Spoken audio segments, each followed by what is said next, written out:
Astonished fans screamed as Dimebag Darrell, Pantera soul and a guitar genius, fell on stage under the lights. In old age or behind the wall of fame, he didn't melt away.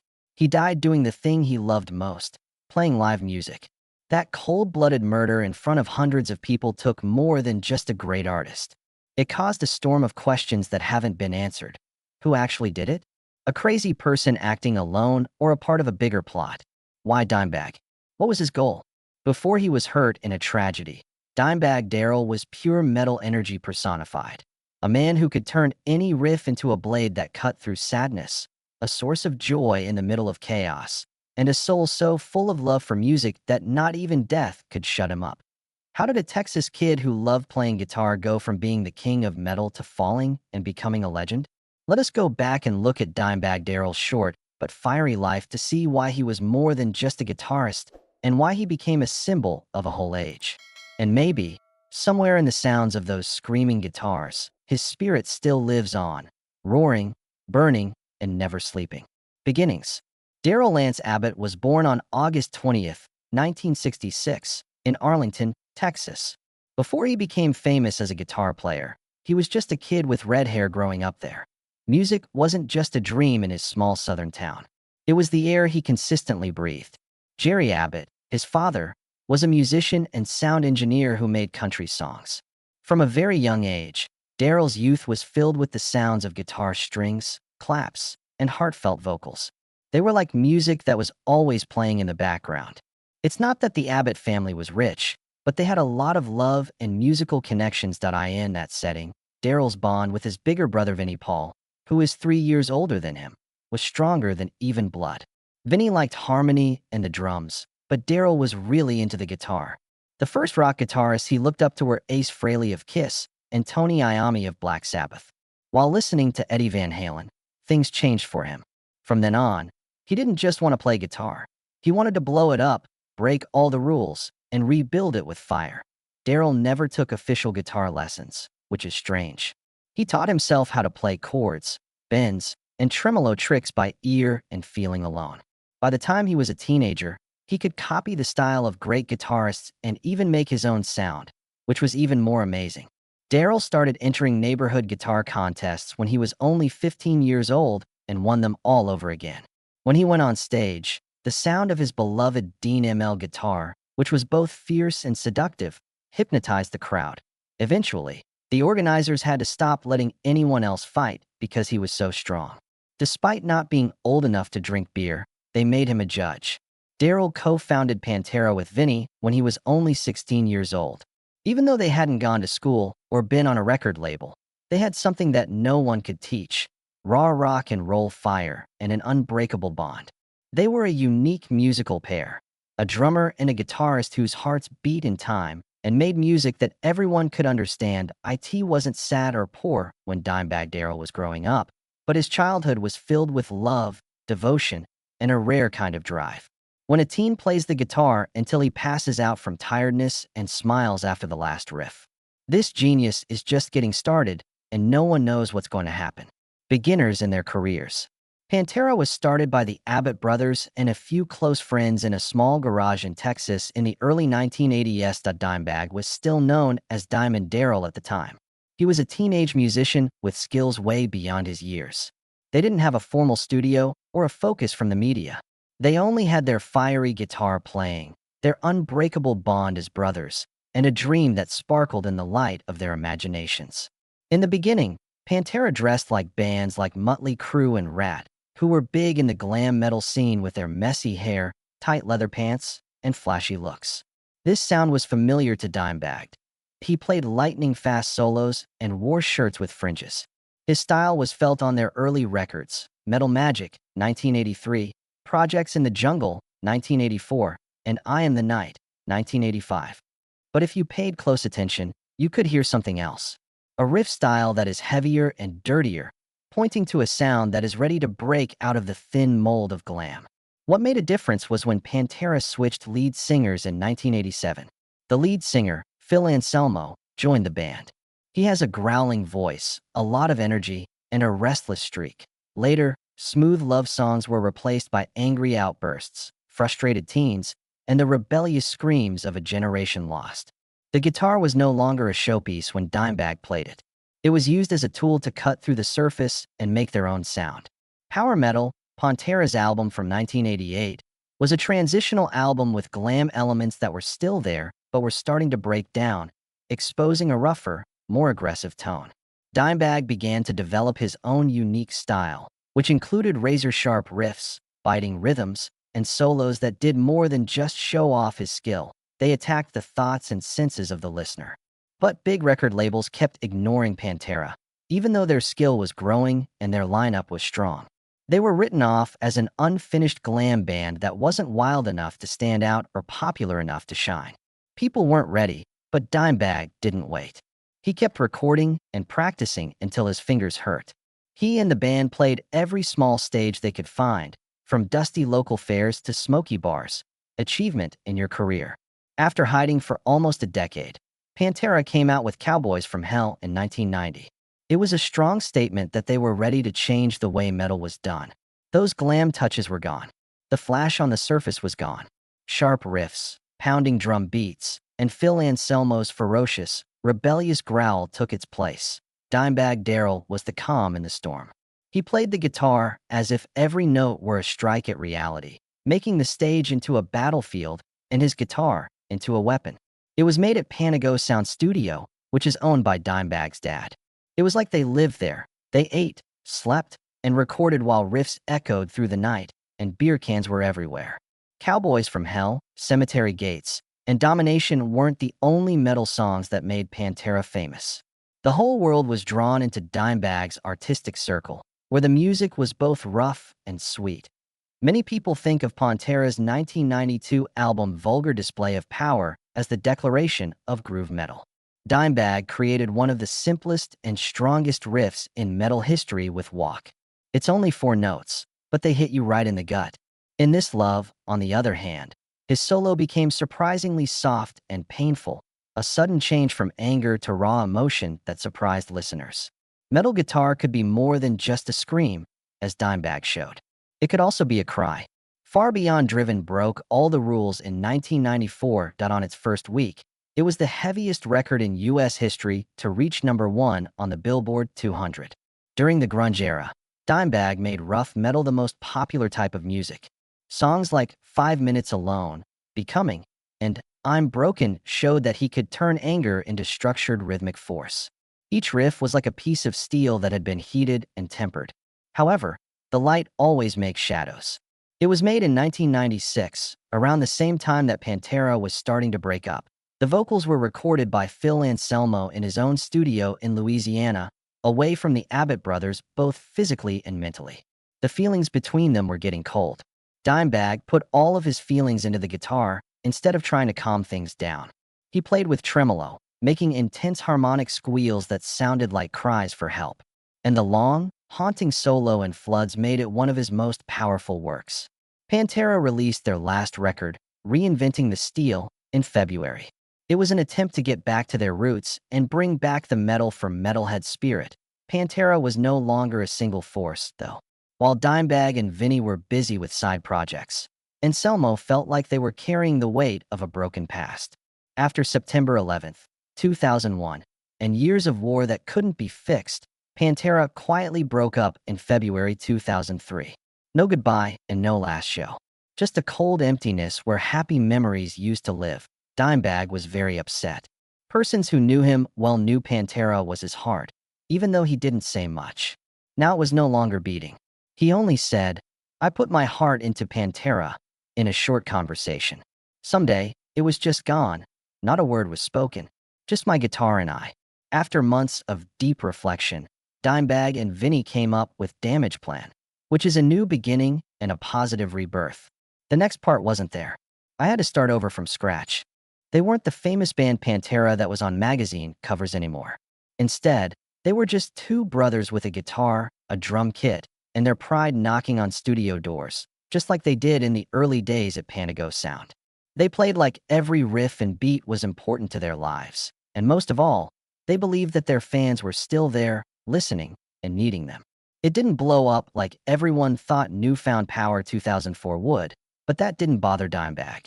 It was all he wanted, to be on stage with a big smile and play every note like it was his last. Nobody could have known that the tour, where he gave it his all for a few hundred devoted fans, would end with a bullet that killed a hero. Furthermore, Dimebag played like there was no tomorrow, because there was no tomorrow. Everyday life. When Dimebag Darrell was on stage, he looked like a storm. Extreme, electrifying, and relentless. There was a man behind the scenes who loved music, his brother, and the woman he called his whole world. He was also funny and loyal. Dimebag loved Rita Haney, his high school girlfriend, for almost 20 years. A bond between two people that is stronger and lasts longer than most promises, but isn't legal or married. He was more than just with Rita. She was his soulmate, his boss behind the scenes, and someone who saw all of Dimebag's happy and sad moments. They grew up together, went through hard times, lived in a basement when Pantera was just an idea, and rode together on every tour bus in America. Even though Dimebag was known for being crazy, partying, and living like a rock star, he never crossed Rita. Friends said that he always had a picture of her with him and never missed a nightly call home. He would just smile and say, "I found the right one early," when asked about love in interviews. Not looking elsewhere. Dimebag's unbreakable bond with his brother Vinnie Paul was an important part of his daily life. They weren't just partners. They were also there for each other when things got tough. One picked up the other when he fell. When one got angry, the other had the ability to calm him down. They both had dreams, went through the terrible breakup of Pantera, and came back stronger with Damageplan. Instead of wanting to be famous, they did it because they needed each other and music to survive. Dimebag wasn't some untouchable hero to his friends and fellow musicians. He always had a video camera with him and recorded crazy times backstage and lots of laughter on tour. His practice of giving bottles of whiskey to everyone he met and hugging them like they were long-lost family was well known. Dimebag thought music was more than just sounds.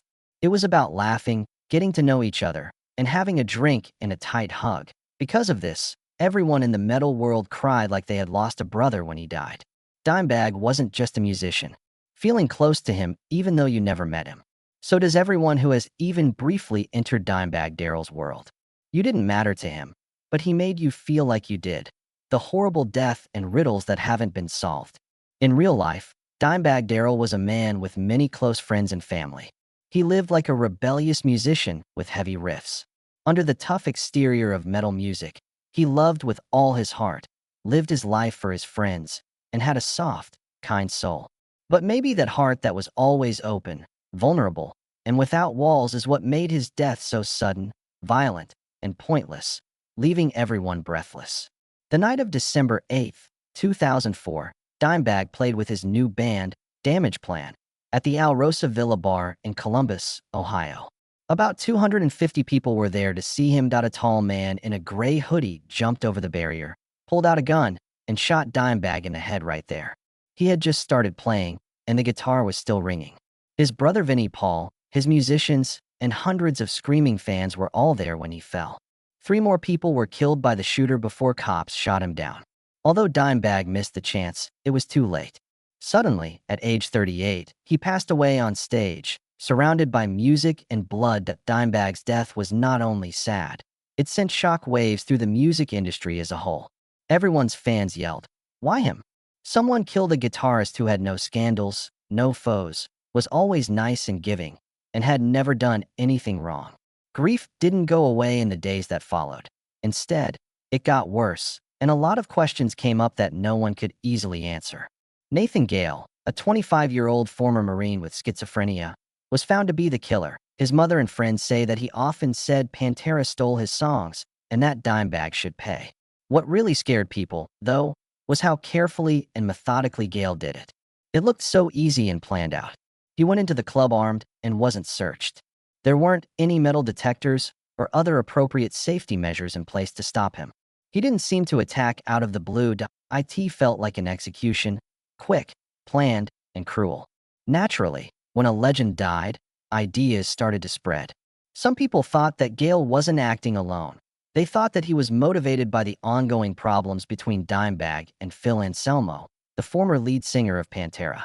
Anselmo had told the press that Dimebag deserves to be punched in the face. After Dimebag's death, Anselmo said he deeply regretted what he said, and that he meant no harm. But the Abbott family, especially Vinny, never forgave him. Beyond that, they never talked to each other again. In that space, the pain had hardened into stone. Others stuck to darker and stranger conspiracy theories, saying that Gale had been told while he was in the service that Dimebag's death was part of a bigger plan that no one could stop. Of course, there was no real proof, but no one could say for sure that it was just a crazy person acting randomly either. In the rock world, Dimebag's funeral was like a royal goodbye. A huge crowd of people, from unknown fans to famous figures, came to honor the person. As a way to pass the torch, Eddie Van Halen brought the original Bumblebee guitar, which was on Van Halen 2, and put it in Dimebag's coffin. He said that Dimebag was the only person who should be allowed to take this guitar to the grave. Only 2 words are written on his tombstone: "Pull to get you." Every time Dimebag raised a glass, laughed, or walked onto a stage, he said his favorite line. It was a set of ideas. Living that way was normal. Kindness to everyone you meet, and living loudly. Their hands may have taken his body, but they could never kill his soul. Darrell is no longer there, but his guitar is still screaming. After almost 20 years, the man who played like there was no tomorrow is still remembered in every riff, in every heart that still hurts, and in a community that still mourns him. The style and history of music. Metal guitar wasn't created by Dimebag Darrell, but he made it its own language. Something that didn't need to be translated, just felt. During a time when musicians were trying to show off their technical skills, he went in a different direction to get to the heart of the matter. Dimebag didn't just play the guitar, he made it talk. His riffs were as heavy as sledgehammers, and his signature squeals howled like the soul's tortured cries. He did a great job of combining styles: thrash's chaos, funk's bounce, and the blues' emotional language. He could play really, really fast, but only when it was needed. The most important thing to him was groove, that basic beat that made you nod your head even if you didn't understand the words. Technique was nothing more than a tool for Dimebag. Emotions were the goal. The DML was one of his secret tools. It was a heavy guitar with a bright, piercing sound. He played Dean from the start of his career and made the guitar famous. Fans loved every Dimebag signature model, even after he switched for a short time to Washburn and then back to Dean. Besides that, he was famous for his legendary dive bombs, noise gates, and the Digitech whammy pedal, which made sounds that were like instinctive screams cutting through the chaos. Despite looking like a rebel, Dimebag never lost his musical spirit. He said that Billy Gibbons of ZZ Top, Tony Iommi, Eddie Van Halen, and Ace Frehley were some of the artists who most influenced his emotional bends and note releases.